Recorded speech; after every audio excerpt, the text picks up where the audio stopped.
തലക്കെട്ടുകൾ. അർദ്ധരാത്രി ഇറാന്റെ അപ്രതീക്ഷിത ആക്രമണം. പരിക്കേറ്റ ഇസ്രായേലികളുടെ എണ്ണം 500 ആയി. 20 പേർ മരിച്ചു. ശനിയാഴ്ച അർദ്ധരാത്രി ഇസ്രായേൽ വീണ്ടും ആക്രമണം ആരംഭിച്ചു. ഒരു മണിക്കൂറിനുള്ളിൽ 10 ഇസ്രായേലി വിമാനങ്ങൾ ഇറാൻ വെടിവച്ചിട്ടു. മിഡിൽ ഈസ്റ്റിൽ വലിയ കോളിളക്കം. ഗാസ മുതൽ ഇസ്രായേൽ വരെ ഇറാൻ വ്യക്തമായ കാഴ്ചയിൽ.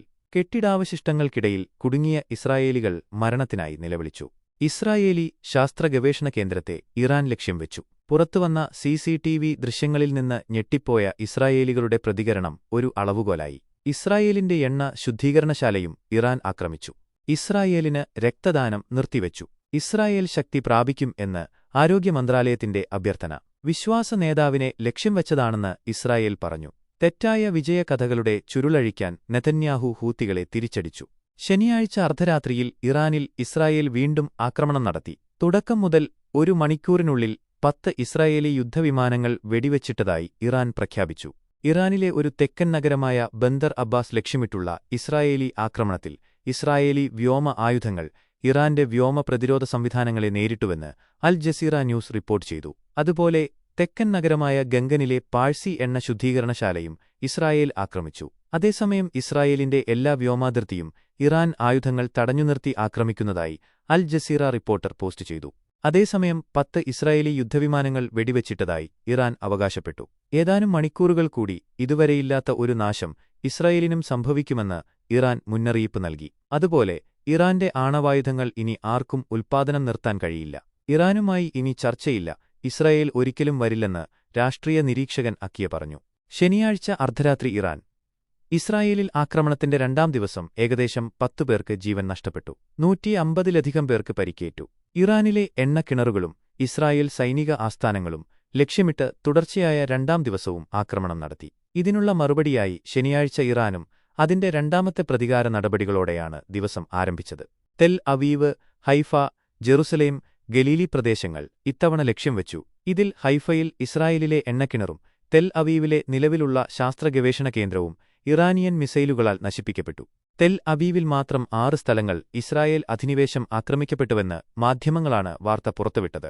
ഇതിൽ ഒരു ബഹുനില അപ്പാർട്ട്മെന്റ് കെട്ടിടത്തിന് തീപിടിച്ചിരിക്കുന്നു. തെൽ അവീവിന്റെ തെക്ക് പാട്രിയത്തിന്റെ പ്രാന്തപ്രദേശം ഭൂരിഭാഗവും ഇറാനിയൻ മിസൈലുകൾ ഉപയോഗിച്ച് നശിപ്പിച്ചു. ഇവിടെ 10ലധികം കെട്ടിടങ്ങൾ തകർക്കപ്പെട്ടു. പാട്രിയത്തിൽ മാത്രം 74 പേർക്ക് പരിക്കേറ്റു.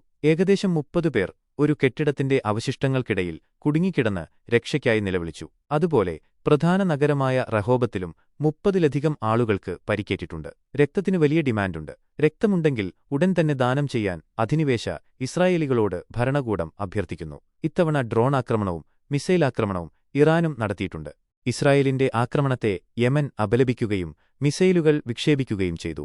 ഇസ്രായേൽ പ്രധാന ശാസ്ത്ര ഗവേഷണ കേന്ദ്രമായ വെയ്സ്മാൻ ഇൻസ്റ്റിറ്റ്യൂട്ട് ഓഫ് സയൻസിനെതിരെയുള്ള ഇറാന്റെ വ്യോമസേനയുടെ കൃത്യമായ ആക്രമണത്തിന്റെ CCTV ദൃശ്യങ്ങൾ പുറത്തിറങ്ങിയിട്ടുണ്ട്.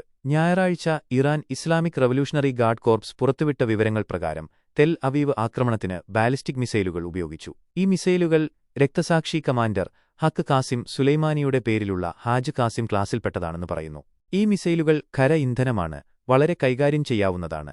സൈനിക തന്ത്രപരമായ ലക്ഷ്യങ്ങൾ തകർക്കാൻ അനുയോജ്യമായവയാണ്. ഇവ അധിനിവേശ പ്രദേശങ്ങളിലേക്ക് ആഴത്തിൽ തുളച്ചുകയറാനും തിരഞ്ഞെടുത്ത ലക്ഷ്യങ്ങളിലെ നാശനഷ്ടം വർദ്ധിപ്പിക്കാനും ഉയർന്ന സ്ഫോടകശേഷിയുള്ള രൂപകൽപ്പനയോടെയുള്ളവയുമാണ്.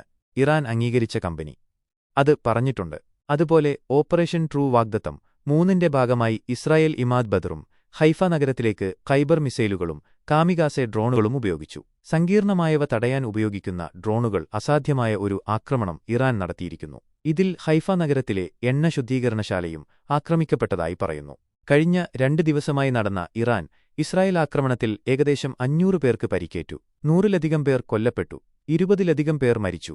അതേസമയം പ്രധാന ഹൂത്തി നേതാവിനെ ലക്ഷ്യമിട്ട് ഇസ്രായേൽ ആക്രമണം നടത്തിയെന്ന വാർത്ത യമൻ സൈന്യം പാടെ നിഷേധിച്ചു. അൻസറല്ലയുടെ രാഷ്ട്രീയ നേതൃത്വ സമിതി അംഗം അസം അൽ അസാദ് നൽകിയ അഭിമുഖത്തിൽ ഇസ്രായേലി നുണകളും പ്രചാരണങ്ങളും തള്ളിക്കളഞ്ഞു. ഇസ്രായേൽ കൃത്യമായി പറയുന്നത് തങ്ങളുടെ ആക്രമണകാരിയായ പങ്കാളിയെ നഷ്ടപ്പെട്ടെന്നാണ്. പരാജയങ്ങൾ മറച്ചുവെക്കാൻ കെട്ടിച്ചമച്ച വിജയഗാഥകൾ ഒഴിവാക്കുകയാണെന്നും അദ്ദേഹം പറഞ്ഞു. പലസ്തീൻ ജമാഅത്തിന്റെ പിന്തുണ വിജയം വരെ തുടരുമെന്നും അദ്ദേഹം സ്ഥിരീകരിച്ചിട്ടുണ്ട്. തുടർന്ന് പ്രധാനപ്പെട്ട വിവരങ്ങൾ പെട്ടെന്നുള്ള സന്ദേശങ്ങളായി നമുക്ക് കാണാം.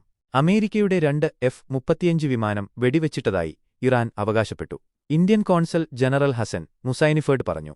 ഭൂമിയിൽ നിന്ന് ആകാശത്തേക്ക് തൊടുക്കുന്ന ഇറാന്റെ ആഭ്യന്തര വ്യോമാക്രമണ ലക്ഷ്യം മിസൈലുകളിലൂടെ അമേരിക്കയുടെ ആയുധങ്ങൾ സാമ്രാജ്യത്തെ പിടിച്ചുകുലുക്കിയിരിക്കുന്നു. ഇന്ത്യൻ സാമൂഹിക പ്രവർത്തകർ ഇറാനിലെ ഇന്ത്യൻ അംബാസഡറെ സന്ദർശിക്കുകയും പിന്തുണ അറിയിക്കുകയും ചെയ്തതായി ഇറാനിയൻ അംബാസഡറാണ് ഈ വിവരം നൽകിയത്. വെള്ളിയാഴ്ച രാത്രി മുതൽ ശനിയാഴ്ച പുലരുവോളം ആകെ 7 ഘട്ടങ്ങളിലായി നടന്ന ആക്രമണത്തിന്റെ ഉത്തരവാദിത്തം ഇറാൻ ഏറ്റെടുത്തു. ഇതിൽ 170 ഇസ്രായേല്യർ കൊല്ലപ്പെട്ടു. നിരവധി കെട്ടിടങ്ങൾക്കുള്ളിൽ കുടുങ്ങിക്കിടക്കുന്നതിനാൽ മരണസംഖ്യ ഇനിയും ഉയരാൻ സാധ്യതയുണ്ട്. ഇസ്രായേലുമായുള്ള യുദ്ധത്തിനുള്ള എല്ലാ ആഭ്യന്തര ഒരുക്കങ്ങളും പൂർത്തിയായെന്ന് ഇറാന്റെ പരമോന്നത ദേശീയ സുരക്ഷാ കൗൺസിൽ പറഞ്ഞു. യുദ്ധം കഠിനമാകുമ്പോൾ ആളുകൾ എങ്ങനെ പെരുമാറണം എന്നതിനെക്കുറിച്ചുള്ള നിർദ്ദേശങ്ങൾ നൽകിയിട്ടുണ്ട്. എല്ലാ മുസ്ലിം രാജ്യങ്ങളും ഇറാനോടൊപ്പം ഉറച്ചുനിൽക്കണമെന്ന് അയൽരാജ്യമായ പാകിസ്ഥാൻ ഊന്നിപ്പറഞ്ഞു. ഇറാനെ നാളെ ആക്രമിക്കുന്ന ഏതൊരു മുസ്ലിം രാജ്യത്തും ഇത് നടപ്പിലാക്കാൻ കഴിയുമെന്ന് പാകിസ്ഥാൻ പ്രതിരോധമന്ത്രി ഹാജ ആസിഫ് പറഞ്ഞു. ഇറാനികളുടെ ദുഃഖത്തിൽ താനും പങ്കുചേരുന്നുവെന്നും അദ്ദേഹം പറഞ്ഞു. ബെൻഗുറിയോൺ വിമാനത്താവളം തുറക്കാൻ കുറച്ച് ദിവസമെടുത്തേക്കാം. അതുവരെ വിദേശത്ത് കുടുങ്ങിയ ഇസ്രായേലി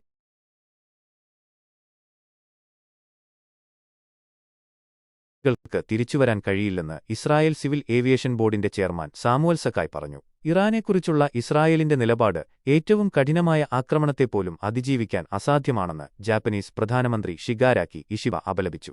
ആണവോർജ്ജ പ്രശ്ന ചർച്ചകൾ പുരോഗമിക്കുന്ന ഈ സാഹചര്യത്തിലെ ആക്രമണം അപലപനീയമാണെന്നും അദ്ദേഹം പറഞ്ഞു. ബെഞ്ചമിൻ നെതന്യാഹു ഇസ്രായേലിലെ ബങ്കറിൽ അദ്ദേഹത്തെ വംശനാശം സംഭവിച്ചതായി കണക്കാക്കി ഇറാന്റെ ദേശീയ മാധ്യമങ്ങൾ സംശയമുന്നയിച്ചിട്ടുണ്ട്.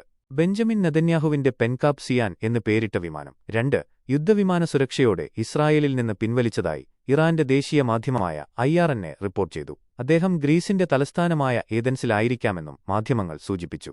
ബെഞ്ചമിൻ നെതന്യാഹുവിന്റെ മകൻ അൻവർ നെതന്യാഹുവിന്റെ വിവാഹം റദ്ദാക്കി. ഇറാനുമായുള്ള പെട്ടെന്നുള്ള ഏറ്റുമുട്ടൽ കാരണം തിങ്കളാഴ്ച ഷെഡ്യൂൾ ചെയ്ത വിവാഹം മാറ്റിവെച്ചു.